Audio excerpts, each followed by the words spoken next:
तो दोस्तों स्वागत है आप सभी का अपने प्यारे चैनल पायलट स्टडी पे। उम्मीद है आप सभी की हिंदी की तैयारी बेहतरीन चल रही होगी और आपकी इस तैयारी में चार चांद लगाने आ गई ये वीडियो, क्योंकि इसमें हम देखेंगे मोस्ट इंपोर्टेंट क्वेश्चन। हाँ दोस्तों, 10 बहुत ही बेहतरीन क्वेश्चन होने वाले हैं अपनी हिंदी के कोर्स ए वालों के लिए वीडियो, ठीक है। तो इसमें हमारी जो बुक्स रहती जो कृतिका है उनके जितने भी चैप्टर आपके सिलेबस में उसके 10 बहुत बेहतरीन क्वेश्चन और दोस्तों आपको अपने एग्जाम में देखने मिलेंगे बिल्कुल ये, ठीक है। तो देखो इसमें पहला प्रश्न हमसे क्या कहता है, इसमें कहता है नेताजी का चश्मा पाठ का संदेश क्या है, स्पष्ट कीजिए। तो हमें इस पाठ का संदेश बताना है। देखो, नेताजी का चश्मा पाठ में देशभक्ति और देश प्रेम का संदेश दिया गया है। पाठ में बताया गया है कि देशभक्ति की भावना किसी व्यक्ति में किसी भी रूप में हो सकती है, उसको व्यक्त करने का तरीका सबका अलग अलग हो सकता है। अपनी संस्कृति पर विश्वास होना चाहिए, अपने देश के महापुरुषों पर श्रद्धा व प्रेम का भाव होना चाहिए। इसका संबंध हमारी भावना से होता है। इसको प्रकट करने के लिए किसी विशेष साधन की आवश्यकता नहीं होती। देखो आपके यहाँ पे आंसर जो है जब आप अपने वर्डों में लिखोगे तो अलग हो सकते हैं, कोई बात नहीं,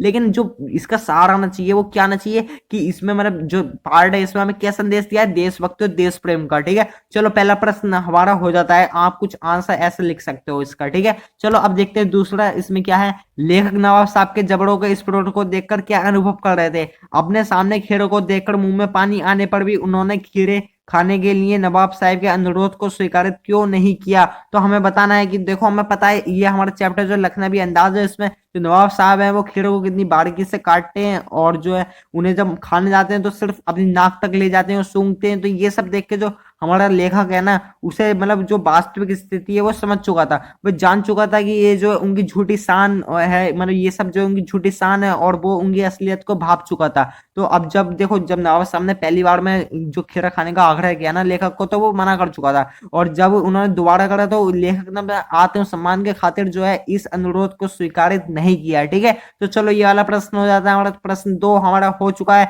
ऐसे 10 देखेंगे, बढ़िया करके ध्यान से देखते चलना, ठीक है। चलो अब देखो इसमें क्या दिया है, इसमें दिया है भोली भाली गोपियों और चींटियों में क्या समानता दर्शाई गई है। तो देखो भोली भाली गोपियां अपने प्रिय कृष्ण के रूप माधुर्य पर मोहित होकर उनके प्रेम में इतना लीन हो गई हैं कि अब कभी भी उनसे विमुख नहीं हो सकती। उनकी दशा उन चींटियों के समान हो गई है जो गुरु पर आसक्त होकर उससे चिपट जाती हैं और स्वयं को कभी भी मुक्त नहीं कर पाती तथा वहीं अपने प्राण त्याग देती हैं। तो देखो गोपियां जो उनकी स्थिति भी कुछ ऐसी है कि वो कृष्ण के प्रेम में इतनी लीन हो गई है कि उससे अलग अब हो ही नहीं सकती, ठीक है। चलो ये हमारा हो गया। अब देखते हैं दोस्तों अगला। तो देखो इसमें है बाल गोविंद भगत की पुत्र वधु उन्हें अकेला क्यों नहीं छोड़ना चाहती थी। देखो वजह बिल्कुल साफ है कि जो बाल गोविंद भगत है मतलब उनके जो पुत्र है उसकी मृत्यु हो चुकी थी और अब वे अकेले रह गए थे। उन्होंने कभी किसी के आगे सहायता के लिए हाथ नहीं फैलाया। वृद्धावस्था में उनकी देखभाल करने वाला कोई नहीं था। पोतों को चिंता थी कि कौन उनकी देखभाल करेगा, कौन उन्हें खाना बनाकर खिलाएगा, कौन उन्हें बीमारी में दवा देगा, ठीक है। तो ये सब वजह थी जिनकी वजह से जो उनकी पुत्र वधु है वो उन्हें अकेला नहीं छोड़ना चाहती थी, ठीक है। चलो ये हो जाता है। अब देखते हैं दोस्तों अगला। इसमें हमें दिया है माता का अंचल पाठ में ऐसे प्रसंगों का उल्लेख कीजिए जो आपके दिल को छू गए हो। देखो इसमें आपके आंसर अलग अलग हो सकते हैं, कोई बात नहीं, लेकिन जो आपको अच्छे लगे, जो मतलब आपको लगता है कि जो आपके दिल को छू गए तो आप उन्हें लिख दो, ठीक है। देखो इसमें क्या लिखे, इसमें देखो 3 देखेंगे हम। इसमें पहला है कि भोलेनाथ जब अपने पिता की गोद में बैठा हुआ आईने में अपने प्रतिबिंब को देखकर खुश होता रहता था, वहीं पिता द्वारा रामायण का पाठ छोड़कर देखने पर लजाकर मुस्कुराकर आईना रख देना। यहाँ बच्चों को अपने पिता के प्रति जिज्ञासा भाव बड़ा ही मनोहर है। उसका शर्माकर आईना रखना बड़ा ही सुंदर वर्णन है, ठीक है। तो देखो इसमें पहला ये हो गया। अब दूसरा क्या लिख दो कि बच्चों द्वारा बारात का स्वांग रचते हुए दुल्हन को लिया लाना, वह पिता द्वारा दुल्हन का घूंघट उतारने पर सब बच्चों को भाग जाना। बच्चों के खेल में समाज के प्रति उनका रुझान झलकता है।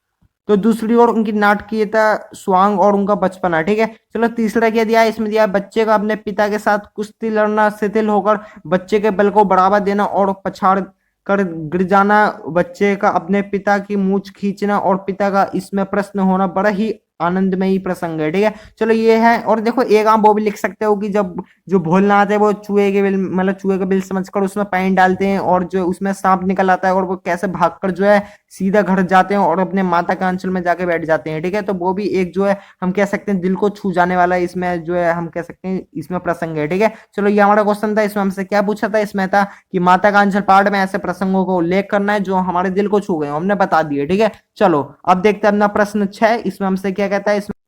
तो देखो इसमें दिया कितना कम लेकर ये समाज कितना अधिक वापस लौटा देता है। साना साना हाथ जोड़ी पाठ के इस कथन में निहित जीवन मूल्य को स्पष्ट कीजिए और बताइए कि देश की प्रकृति में नागरिक की क्या भूमिका है। तो देखो ये हमारा जो चैप्टर है साना साना हाथ जोड़ी अपनी कृतिका का, इसमें जो ये लाइन है क्या कि कितना कम लेकर ये समाज कितना अधिक वापस लौटा देता है, तो हमें बताना है और हमें ये भी मतलब इसका अर्थ बताना है और हमें बताना है कि देश की प्रगति में जो नागरिक है उसकी क्या भूमिका है। तो देखो लेखिका ने ये बात उन स्त्रियों को देखकर कही है जो पहाड़ों के भारी भरकम पत्थरों को तोड़कर रास्ता बनाने का श्रम साध्य कार्य करने में लगी रहती हैं। उन्हें बहुत कम पैसा मिलता है पर वे देश समाज के लिए बहुत अधिक लौटा देती हैं। देश की आम जनता भी देश की प्रगति में भरपूर योगदान करती है और उसे उतना नहीं मिल पाता जितने की वह हकदार होती है।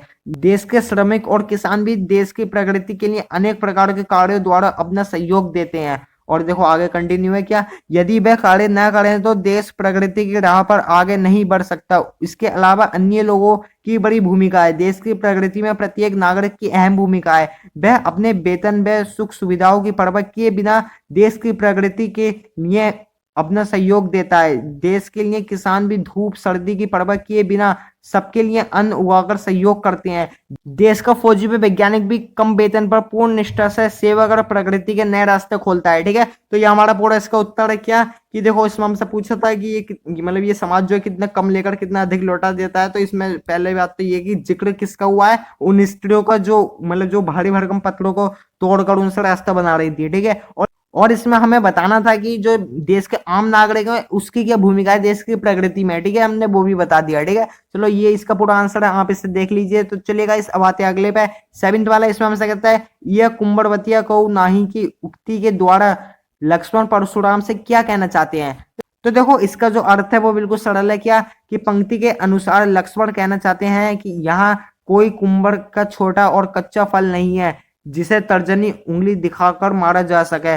लक्ष्मण यह कहना चाहते हैं कि वह कोई सामान्य बालक नहीं है, वह सूर्य वंशी और वीर है, वह कुठार और धनुष बाण देखकर डरने वालों में से नहीं है। ठीक है, तो बस सिंपल ये मीनिंग है कि मतलब वो ये कहना चाहते हैं कि यहाँ पे जो है कोई कुंभड़ का छोटा या कच्चा फल नहीं है, यहाँ पे जो तुम्हारे सामने सूरवीर और सूरवंशी खड़े हैं। ठीक है, तो बस ये इसका अर्थ है। ठीक है, चलो अब देखते हैं अगला इसमें हमसे क्या कहा है। तो देखो इसमें क्या पूछा है, कस्बे में घुसने से पहले हालदार साहब के मन में क्या ख्याल आया होगा और क्यों।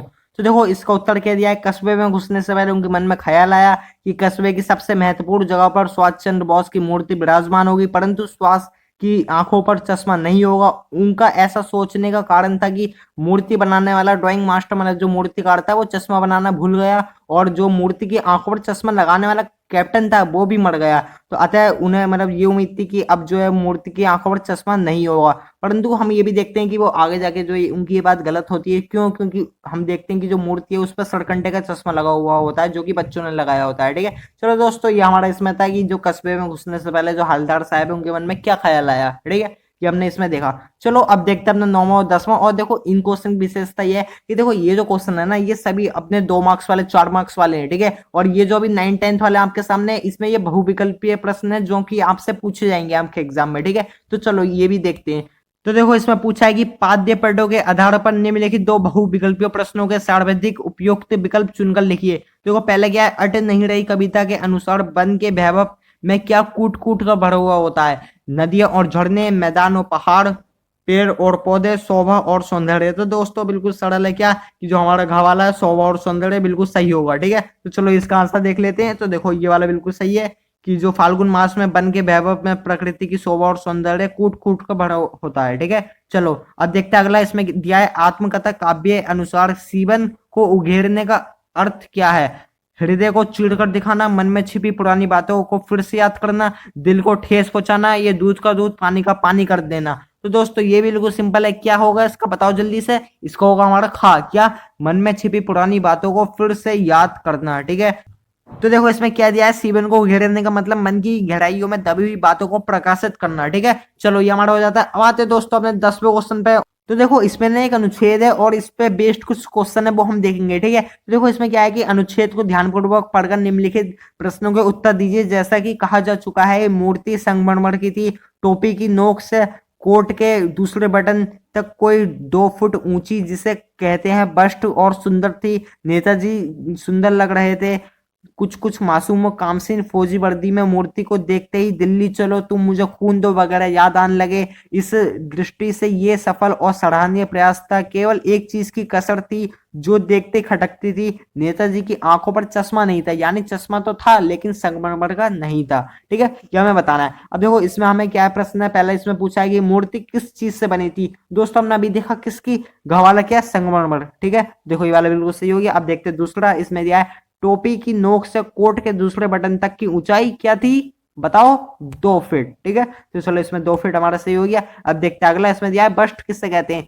मूर्ति के सर से सीने तक के भाग को, मूर्ति के सर वाले भाग को, आत्मकथ प्रतिभा को, उपरोक्त में से कोई नहीं। तो देखो हमें पता है कि जो बस्ट है वो क्या होता है, वो किसी मूर्ति के सर से सीने तक का भाग। ठीक है, चलो ये हमारा हो गया का वाला। इसमें अब 2 और है, उसमें क्या है, देखो 5 है बेसिकली। देखो ये चौथा, इसमें हमसे कहता है कि मूर्ति किसकी थी, नेताजी की, नेहरू जी की, मोदी जी की, शास्त्री जी की। तो पता है सिंपल है क्या, कि नेताजी की, मतलब सुभाष चंद्र बोस की। ठीक है, चलो अब देखते हैं लास्ट हमारा क्वेश्चन हमसे क्या कहता है। तो दोस्तों देखो इसमें क्या कहता है, ये आ गया हमारे सामने। मूर्ति में क्या कमी थी, मूर्ति पर चश्मा नहीं था, सुंदर नहीं थी, सभी विकल्प सही है, मूर्ति के कोट में बटन नहीं था। तो देखो हमारा का वाला इसमें सही है कि मूर्ति जो है उस पर चश्मा नहीं था। ठीक है, तो दोस्तों इसी के साथ हमारे 10 बहुत ही बेहतरीन क्वेश्चन खत्म हो गए और ये बहुत इंपॉर्टेंट है, आप इनकी प्रैक्टिस कीजिए। चलो उम्मीद है आप सभी को अच्छे लगे होंगे, और दोस्तों अच्छे लगे हो, वीडियो अच्छी लगी हो तो बस वीडियो को लाइक कीजिए, और आपको कोई भी डाउट अभी बेझिझक कमेंट में लिखो, मैं आपको उसका रिप्लाई करूंगा। ठीक है, तो चलो मिलेंगे आपसे अगली वीडियो में। इस वीडियो में इतने ही, तब तक बन रहे हैं, और all the best to you all for your exam.